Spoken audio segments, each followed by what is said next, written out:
Hello guys, my name is TheRussianBadger, and welcome back to Propaganda, the map which is the home to Kim Jong-il, also known as Kim Jong-ilist 420 with the clan tag of Swag, or Swag if that actually is his battle log, which I would not doubt. I mean, he could be like the only North Korean player ever, maybe, just kind of. But I figured out one thing about this map is that, like most things in life, or maybe, I don't want to say quite everything in life, but let's say 95% of things in life, it's a lot more fun if you're in a tank. Now, I don't know if scuba diving is particularly fun in a tank, because you might be drowning at the end of it, and I don't know if getting married is that fun in a tank, because I don't know if crushing your wife-to-be is exactly the start that you want to a marriage, or till death do us part, unless I crush you with an Amtrak or a tank. I don't know exactly how that would work, but I'm just trying to say that I think the majority of things in life are probably more enjoyable while you're in a tank, and that's something that I've learned in addition to the HMG. I don't know how I missed it, but I just didn't use it for the longest time. I think a lot of you that have seen my tank footage or have seen a live stream that I use the LMG for the longest time. You know, the tank LMG where you have like 50 shots in the guy and it's like shooting pebbles and he doesn't die. The HMG just tears him apart in 3 shots. That's something that I had discovered recently and I can't stop using it. Something else that I discovered recently, which was less beneficial to my gameplay, but it was just more intriguing nonetheless, was this dude has hog hands. Look at this dude's hands, though. Like, it's something to do with the emblem. It has something to do with the emblem, like the color of the emblem that interacts with certain pieces of the actual character itself. Like, something to do with his hands that, like, the color is somehow mirrored from his specific emblem color that somehow shows up on his camo. I know in the beta there was something that I had like that with my, you know, little like white broccoli face. Then it somehow turned all of my sleeves on all of my camo to white, which obviously is not that beneficial unless you're playing on a map like Propaganda, because obviously you're going to blend in with the snow.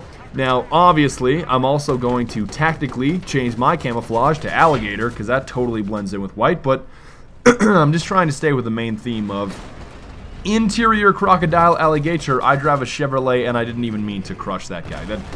That happens to me quite frequently, actually. You know, where you just happen to ram one vehicle that crushes another guy that happens to just get stuck in a wall or something. That happens to me way too often, to the point where I think it's a little silly. Now, something else that it's a little silly is killing people with rocket launchers, but I can't really say.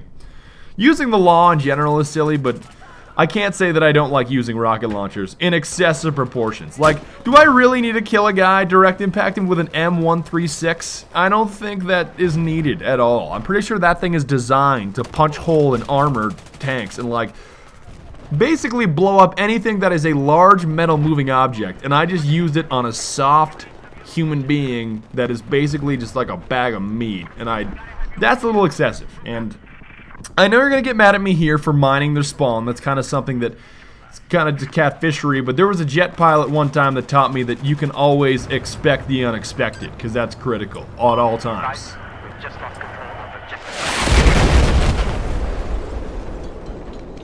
I know, I didn't even hear it coming. I did not even hear him coming. Those of you that were in on the stream yesterday, I did not even hear that guy coming. But I say furthermore on Propaganda, I think that I am definitely a big fan from downtown. But I think I'm a big fan of... I've basically played all the different DLCs over the past couple of days, especially on the stream. And I've understood that I am not a fan of the China Rising maps, and I am a fan of Dragon's Teeth and Naval Strike and just a few of the other ones that... I think what it boils down to is that I'm a fan, number one, of urban environments. I'm a fan, number two, of maps that have sort of obviously vehicles that I really enjoy. So I think I just enjoy Naval Strike because there's a lot of cover in a lot of different places that is just natural. It's not like a lot of China Rising. I am just having a struggle fest all day. Just all day of just trying to find any kind of piece of cover that I can use to block bullets. And that's so incredibly frustrating. I think that a lot of the terrain in Naval Strike is varied enough to the point that you can find cover easily. And I just love boats. Man, I love me some boats. I mean, as I've discussed with everybody else that I've talked to about this, other than these boats ain't loyal, alright, whoa, these boats ain't loyal, is that I think Naval Strike is just so much fun because I like using the TV missile on the boats. Like, it's weird to think that there's one little object in a vehicle like the TV missile can make an entire DLC really enjoyable, but I can say that I really, really like and I really enjoy Naval Strike. Not a huge fan of China Rising, but I think when it comes down to Dragon's Teeth right here specifically, any of the urban maps I'm a pretty huge fan of, which is pretty well everything. Now, I would also say that I'm still sort of leaning towards Sunken Dragon as my favorite, but I think Propaganda definitely does come in second. Using the MP7 here, I did notice that there was a lot of goofy moments where it's like, there's no way you should take that many hit markers. Like, there is no way. It's just so incredibly unexpected, and I almost think it's a bug sometimes. You know, like you hit a guy that many times and he doesn't die, but this is what I want you to listen to. This is a funny bug that I found recently. Just listen. Tell me if you can notice exactly what's happening as I just came out of the water. Tell me if you notice.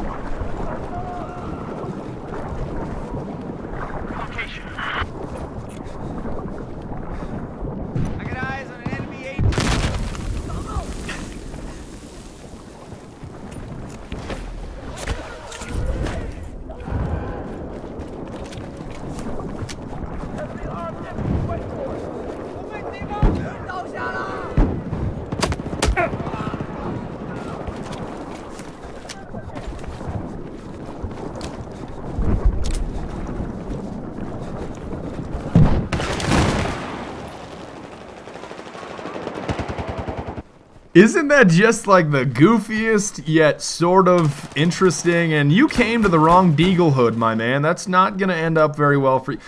Most of the time, you know, I do really get frustrated when people just pop out of another enemy that you're killing currently and then they somehow kill you. It's kind of a cheap tactic, but I don't know if you guys noticed that. It's some kind of a glitch, alright? It's some kind of a glitch in the clip that I just showed you. It sounds like I'm still underwater after I exit the little, you know, like the little, basically you've got that little body of water in the middle around Sunken Dragon. For some reason it happens, if you come out of the water in sort of a funny fashion, it will still sound as if you're in the water. So you notice how everything sounded a little numbed, like a little muffed. It didn't sound as crystal clear as it usually does while you're just running around on land. That was for some reason something that I've experienced multiple times, is that I can be running around. If I get out of the water in like a jump out or something like that, it can still sound like I'm underwater. But here I got a PDW medal. I'm not a huge fan of those types of medals because like, oh, I can get that many kills with a certain weapon. I thought there should be a medal for like skydiving or belly flopping. Like, that is pretty gnarly, alright? That is a very, very long distance to belly flop and still survive. Now, the hardest part about this technique of jumping out of the AC-130 and still kind of belly flopping into a body of water without dying is that you have to get to the surface before you die, because you can potentially drown yourself while you're down there. I barely got out with 20 health, because it's basically 20 health for every, I believe it's like second to second and a half that you're down there after a certain point in time. And this was another thing, like the HMG, or the heavy machine gun on the tank, that I just did not know about. Music taught me exactly how you can basically make the AT-4 rain from the skies. Now, I had previously known about this, but I had just forgotten about it. I got a kill assist 99 on that one, which means I pretty well just got robbed. And not quite on the second one, but then the third one, you just gotta fire it, aim down sight, fire it in the air, and then aim back down, and it will come crashing down. Look, just a monster jam by Blake Griffin. That is, I killed a guy named Filthy Reporter. I'm not really sure exactly why he had done that, but that's pretty well the end of the game. I mean, for the rest of the duration of the match, we kind of just graped them into oblivion. And then at the end game screen, somebody accused me of hacking, and then somebody else bandwagoned on top of it and said something along the lines of, aimbot, oh, here, it's gonna pop up in just a second. Yeah, like, Badger hacks, no clip, aimbot, damage mod, 10 out of 10. Yeah, it wouldn't be a game that I could upload without having some sort of accusation. But I want to thank you guys very much for watching. I will see you guys next time. I've got some exciting event news coming up very, very soon that I'll tell you guys about in the next video, and I will see you guys next time. Auf Wiedersehen und bis bald und Shader.